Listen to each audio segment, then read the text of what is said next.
Karena ketiga orang itu juga sangat cakap dalam pasukan bayangan, jadi sang penyihir tidak melanggar perintah mereka, keinginannya dan memaksa orang Siprus untuk masuk. Kali ini, ketiga pria Tina sedang berlibur ke Afrika Selatan. Setelah melihat sinyal dari dukun Basu di internet, mereka segera terbang kembali ke Ethiopia. Karena adanya penundaan penerbangan, sesampainya di bandara di Addis Ababa mereka sudah banyak terlambat, kemudian mereka bergegas menuju kota Usuda, dan mereka bergegas hingga batas waktu berakhir. Ketiga pria itu berbicara ke gudang yang ditinggalkan sambil berbicara. Meskipun mereka tampak memiliki langkah kaki yang santai dan benar-benar hidup di dunia gelap selama bertahun-tahun, mereka telah mengembangkan kebiasaan untuk tetap waspada setiap saat, dan perhatian mereka selalu terkonsentrasi. Segera, ketiganya pergi dari ujung Long Street ke pintu gudang. Pintu gudang tersembunyi, memperlihatkan cahaya redup. Saat pria hebat itu hendak membuka pintu, Tina tiba-tiba mengangkat lengannya dan berteriak, "Tunggu sebentar." Dahan menghentikan langkahnya secara refleksif, dan hanya sepasang orang sinis, Gite juga tanpa sadar mundur bersama pria besar itu, dan sepasang mata tajam melirik ke sekeliling. Tina berkata, "Kita harus menjadi yang terbaru. Menurutmu, apakah ini terlalu sepi?" Git, sambil memperingatkan, berkata, "Mungkin ini lelucon. Atau ini penilaian. Penyihir perlu memilih tim terkuat untuk melakukan tugas besar." Tina berkata dengan tenang, "Setiap kemungkinan ada sebelum ditentukan."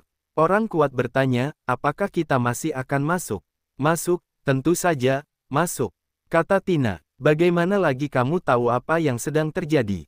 Tapi mulai sekarang, kita harus waspada." Faktanya, Tina sangat condong pada penilaian Jitter barusan. Menurutnya ini benar-benar penilaian khusus, menguji kemampuan mereka dalam membuang mesin dan menguji kemampuan mereka untuk beradaptasi dengan pertarungan sebenarnya. Mungkin memang ada tugas besar yang harus dilaksanakan. Memikirkan hal ini, Tina mau tidak mau merasa sedikit hati. Tugas besar berarti kesulitan yang tinggi, tetapi juga keuntungan yang tinggi. Mereka melakukan ini untuk menghasilkan uang. Selama mereka membayar, mereka bertanggung jawab untuk menyelesaikan masalah pelanggan sepenuhnya, jadi tidak ada benar atau salah. Adapun fakta bahwa penyihir Basu dipaksa dan dengan sengaja diberi sinyal di internet untuk menjebak anggota pasukan bayangan, kemungkinan ini tentu saja ada. Hanya Tina bertiga yang tidak memikirkannya. Karena dalam kognisi mereka, penyihir itu sangat kuat, dan caranya bahkan lebih banyak lagi. Bagaimana tuan seperti itu bisa disandera? Terlebih lagi, dengan pemahaman mereka terhadap bab, meskipun benar-benar jatuh ke tangan musuh, pada dasarnya bab tidak mungkin bisa bekerja sama dengan musuh. Orang-orang ini sangat ingin jatuh ke tangan polisi atau musuh. Sulit untuk bekerja sama tanpa kerja sama. Hindari kata mati. Daripada tersiksa dan mati, lebih baik hancurkan diri sendiri. Basu, yang telah mengeluarkan racun yang tak terhitung jumlahnya, memiliki setidaknya 100 cara untuk mengakhiri hidupnya dalam sekejap. Jadi Tina tiga tanpa sadar mengesampingkan kemungkinan yang paling berbahaya. Tina mengeluarkan pistol dari belakang, dan Git serta pria besar itu juga mengeluarkan senjatanya sendiri. Git adalah 3 pisau terbang yang tersangkut di jari, dan lelaki besar itu mengeluarkannya langsung dari ranselnya. Senapan mesin ringan ak. Ketiga pria itu dengan terampil saling membelakangi membentuk formasi pertempuran, dan pria besar yang menghadap gudang dengan lembut mendorong pintu hingga terbuka, dan kemudian mereka dengan hati-hati pindah ke gudang selangkah demi selangkah. Gudang luas itu kosong, dan beberapa kabel tergantung di atap. Bola lampu yang tergantung di sana menerangi cahaya redup, yang tidak cukup untuk menerangi seluruh gudang. Setelah memasuki gudang, ketiganya dengan cepat mengamati situasi ke segala arah. Tatapan Tina memadat. Dia menemukan kursi di depannya. Seorang pria sedang duduk di depan mereka. Orang di depan pria itu tampak meringkuk dan diinjak-injak. Tina terlihat kedinginan dan pistolnya mengarah ke punggung pria itu dan berkata, "Jangan bergerak. Berdiri perlahan dengan kedua tangan." Pria besar dan Git hanya dengan sigap melirik ke arah cahaya, dan tidak berbalik, tapi terus menjaga sikap waspada terhadap kedua sisi Tina. Orang yang duduk di belakang mereka tampaknya tidak terlalu peduli jika ditodong dengan pistol. Dia tersenyum dengan mudah dan berkata, "Ya, kewaspadaan sangat tinggi." Suara Tina semakin dingin, "Akhirnya aku mengatakannya lagi," langsung berdiri dengan kedua tangan dan berbalik perlahan. Aku hitung 3, lalu tidak mengikuti apa yang aku katakan, aku akan langsung menembak. Setelah itu, Tina menghitungnya tanpa wajah. 1. Pada titik ini jarinya telah ditekan pada pelatuknya, dan dengan lembut dibanting ke belakang sedikit, pistolnya sebenarnya dalam keadaan pratembak. 2. Suara Tina menjadi semakin dingin. Yang mengejutkan mereka, pria yang duduk di kursi itu tertawa dan berkata, "Saya akan membantu Anda menghitung." 3. Mencari kematian, kata Tina dengan pembunuhan. Awalnya, dia khawatir orang ini akan menjadi pemberi tugas besar ini dan dengan sengaja mengujinya di sini, tapi sekarang dia telah membunuhnya. Tidak peduli siapa orang ini, dia telah mengasah kesabarannya. Jika itu benar-benar pelanggan besar, jangan khawatirkan pelanggan bodoh seperti itu. Tina memiliki setidaknya puluhan nyawa di tangannya. Membunuh benda ini semudah meminumnya untuknya. Setelah dia membunuh, dia tidak ragu-ragu, dan dengan lembut menarik pelatuknya, sebagai pembunuh papan atas. Katakanlah, betapapun marah atau tidak tolerannya, tindakan saat menembak harus sangat lembut, karena kekuatan yang berlebihan akan menyebabkan gerakan berubah bentuk, sehingga akurasi tembakan sangat berkurang. Setelah pelatuknya ditarik ke bawah, Tina menunjukkan warna kejam di matanya. Setiap kali dia memanen hidupnya, dia akan mendapatkan kesenangan yang tak dapat dijelaskan, dan kali ini tidak terkecuali. Namun, ekspresi Tina langsung mengeras, suara tembakan tidak terdengar. Dia mendapati dirinya tidak mampu menggerakkan pelatuknya, seolah-olah seseorang telah menempelkannya di belakang pelatuknya. Tak hanya itu, Tina bertiga juga merasa tubuhnya terikat oleh kekuatan tak kasat mata, hanya bisa mempertahankan posisinya saat ini, sulit menggerakkan satu jari pun. Ketiganya terkejut dan bertanya-tanya mengapa hal ini terjadi. Pada saat ini, pria yang duduk di kursi itu akhirnya berdiri, hanya untuk melihatnya perlahan berbalik, memperlihatkan wajah muda. Orang ini secara alami ada di sini untuk menunggu kelinci. Xia Ruofei, tentu saja, dia masih wajah orang Asia Tenggara. Xia Ruofei memandangi 3 orang yang langsung dipenjara olehnya. Dia berkata, "Kamu harus menjadi yang terakhir, dan masih ada beberapa yang tidak boleh datang. Lalu, aksi berburu bisa berakhir."